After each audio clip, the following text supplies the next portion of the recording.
Hey all, Rob here. Don't forget to subscribe, hit the notification bell so you know when future videos are out.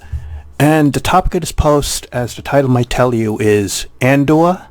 I've watched 4 episodes and I think I'm done. I have no interest in watching this anymore. And it doesn't feel like Star Wars. You know what it is? I personally think it's Tony Gilroy who wanted to make a sci-fi series of his own, but without Star Wars, just his own type of sci-fi. But since he couldn't do that, how are you going to get funding, budgets, make these characters, right? So since he couldn't get his own sci-fi universe of his own creation, he has put his ideas thinly veiled into Star Wars. In other words, you put the Star Wars wrappings around it, and he's created his own sci-fi universe that is not Star Wars, other than the name and a few little things differently. And there will be spoilers, so if you didn't watch the first 4 episodes and you don't want to know what's going to happen, don't watch the rest of this video, because there's a big spoiler in it. And it is, check this out. First, Andor. I was skeptical, why of all the Star Wars characters does this guy deserve his own miniseries, his own Disney Plus series? What was this character so fascinating that I wanted to see more of him than in Rogue One? And quite honestly, no. I watched Rogue One and it was a good Star Wars film, but I personally think it's overrated. I didn't really like all the characters except for Jyn Erso, and she was only okay as a character. But Andor was definitely one of the characters I felt no emotional attachment to his fate whatsoever. And then you give this character a series to build around. And the thing is, it's 2 seasons, 24 episodes. 24 episode commitment for 2 seasons. When other characters in Disney and Marvel get 5, 6, or 8 episodes. So other series and other people will get 5, 6, or 8 episodes. But you invest 24 episodes into Andor? It's like if anyone deserved the least, it's him. I would have stuck around if it was 5 to 8 episodes. Okay, you know what? 5 to 8 episodes? Yeah, I could watch that. But if you want me to commit to 24 episodes, from what I've seen in the first 4, it's like, that's the thing. That's why I'm not going to commit 24 episodes to watching this when I feel nothing for the character. In fact,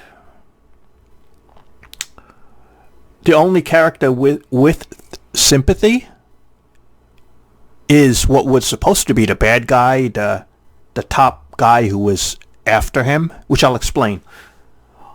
First, episode 1, Andor cold-bloodedly kills a person who was basically begging for his life, and he was unarmed. And he cold-bloodedly kills him. And yeah, the guy was a jerk. Both of them at the bar, okay? They were jerks. But they didn't deserve to get their life taken by Andor. The first guy was an accident. So that's not really his fault, because that was an accident. But the second guy, the heavy one, that was Andor cold-bloodedly killing him. And then what he did next was, just like a criminal, he's trying to run away. He's trying to go into hiding from what he did. This is a bad guy. You're following a bad guy. The good guy is the cop, the head of the patrols, who says, there's a crime here. I want to capture who did this.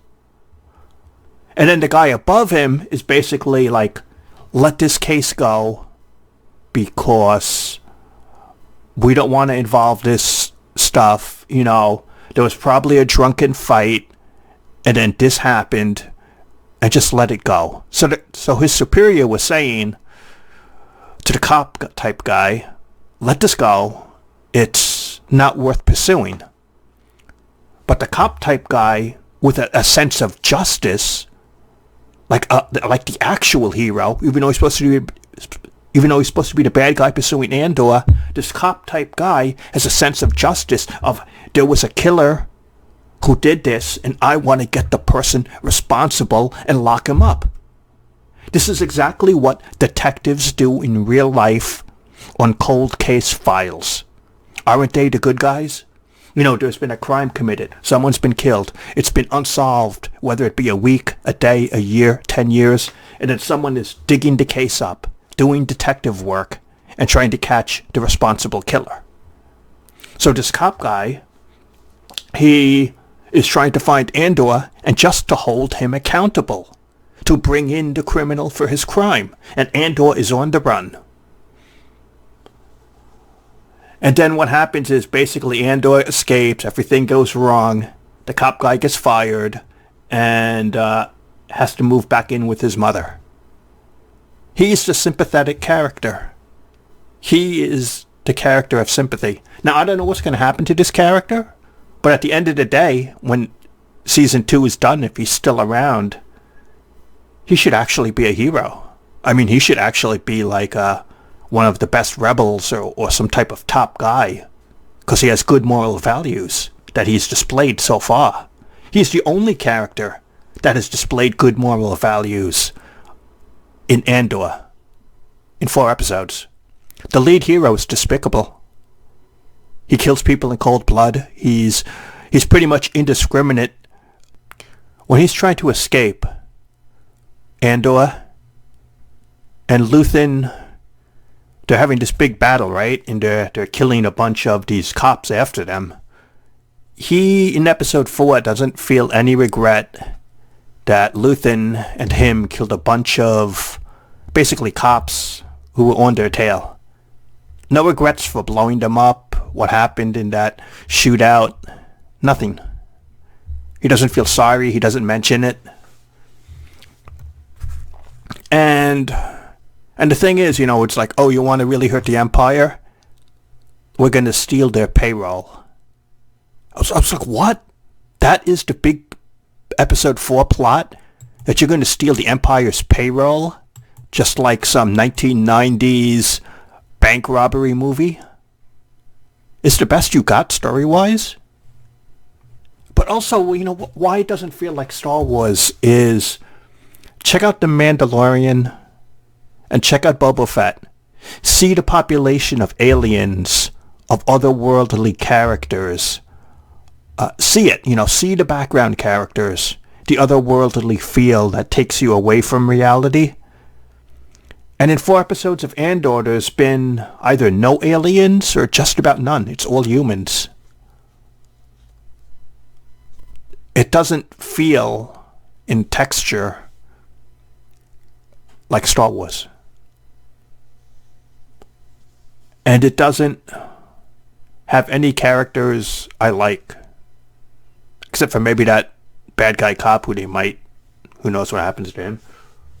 The lead hero is, quite honestly, despicable. At least I have, like, no emotional connection to anything that happens to him. And a 24 episode commitment to this guy, it's like,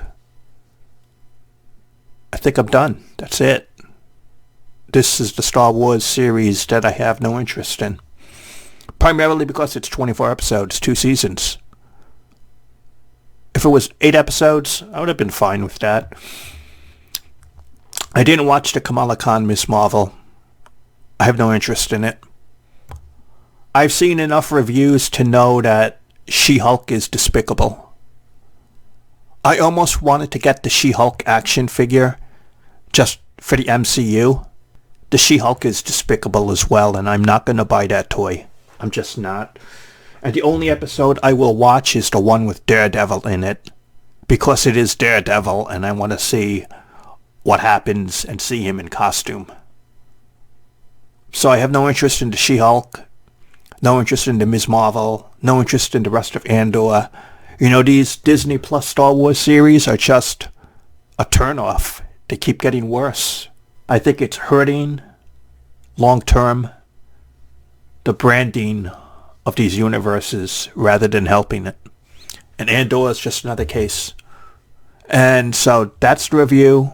I personally have no interest in it. What's yours? Thanks for watching. Stay safe, my friends, and I will talk to you later.